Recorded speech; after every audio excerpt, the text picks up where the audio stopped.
Demokrat protes cat pesawat kepresidenan, biarin aja namanya juga nyinyir, ditulis oleh Sardi di siwar.com. Pesawat kepresidenan yang awalnya berwarna biru langit dan putih kini terlihat berwarna nuansa merah dan putih.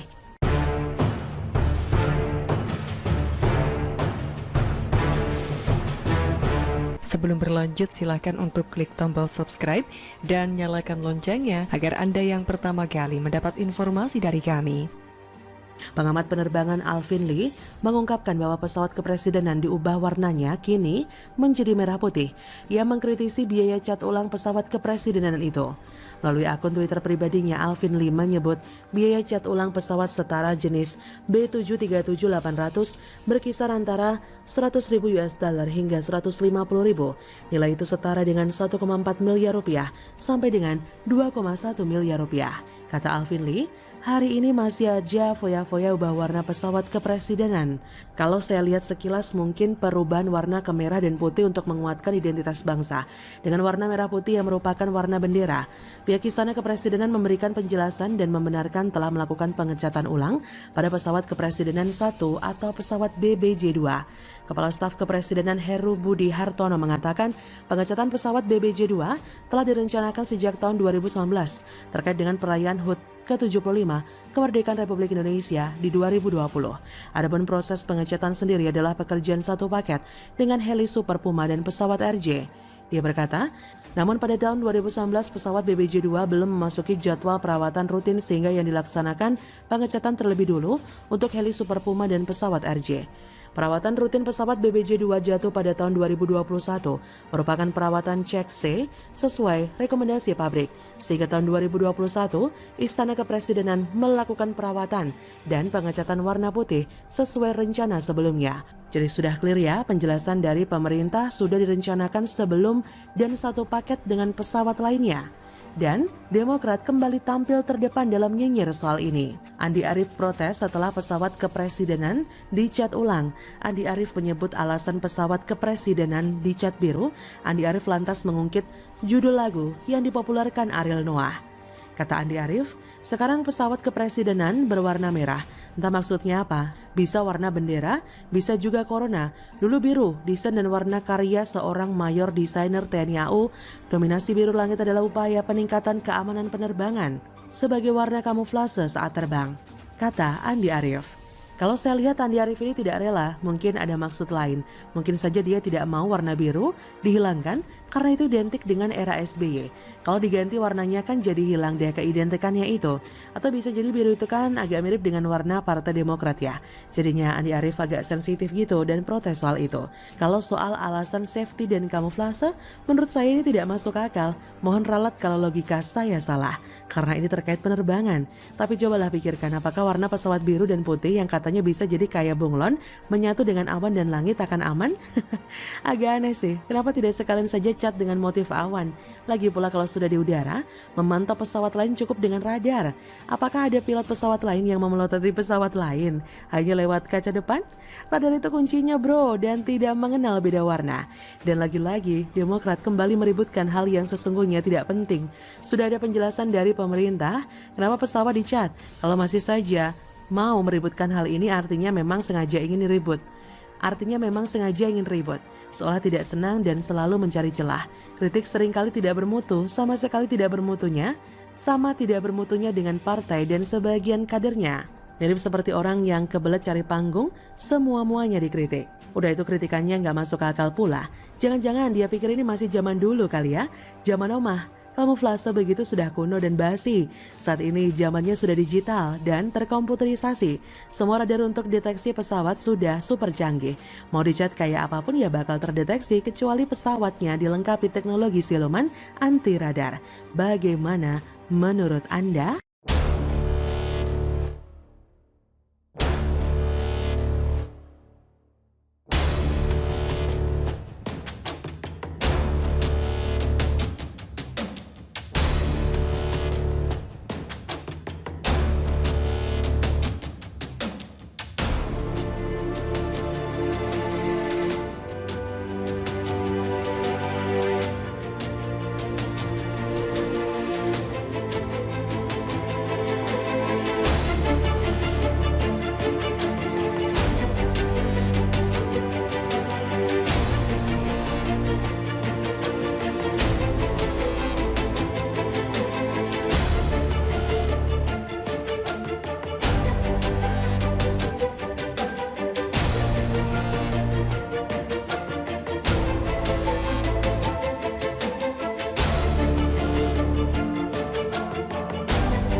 Ulah kampungan politisi pakai momen emas sebagai ajang bansos dan pencitraan belaka.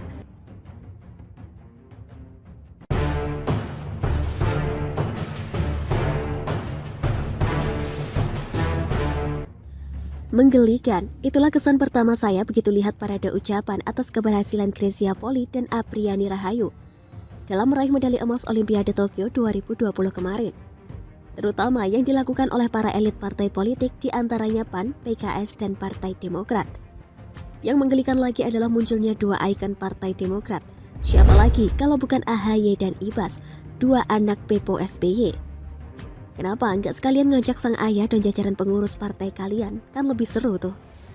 Jangan ding, munculnya sosok AHY dan Ibas dengan ukuran foto sendiri yang lebih besar daripada ukuran foto duet pemenang medali emas itu saja sudah cukup menggambarkan betapa tidak tahu dirinya mereka.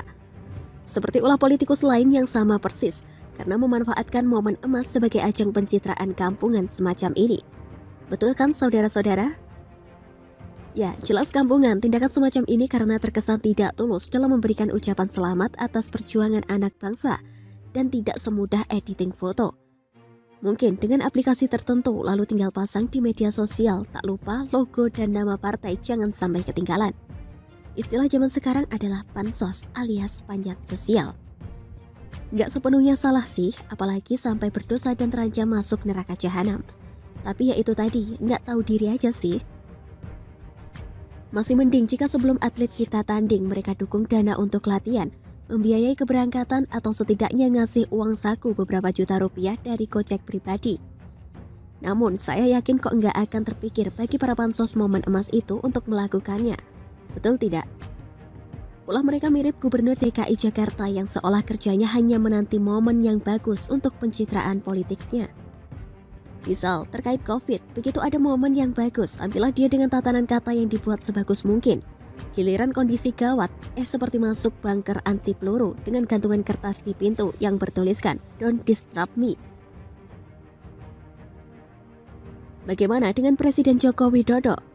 Tak hanya ucapan selamat lewat media sosial resmi beliau, tetapi juga mengunggah percakapan via video call dengan sang juara ganda putri tersebut. Kalau Jokowi, wajarlah karena beliau Presiden RI yang pastinya berperan aktif dalam memberikan dukungan sejak awal, bahkan memastikan soal bonus yang akan diterima atlet Indonesia setiap kali berlaga di pentas olahraga internasional. Lah kalau AHY, Ibas juga kader Parpol PAN dan PKS, apa sumbangsi mereka selama ini? Kalau misalnya mereka mendadak ngakunya tergerak memberi bonus setelah Grecia atau Apriani meraih medali emas nantinya, saya sangat yakin kalau tidak dilakukan dengan ketulusan, karena nanti pasti ada embel-embel atau timbal baliknya. Seharusnya perilaku kampungan semacam ini perlu ditangani dengan jelas, sebagai pelajaran agar para politisi itu jangan berpansos ria setiap kali atlet nasional berprestasi di tingkat dunia.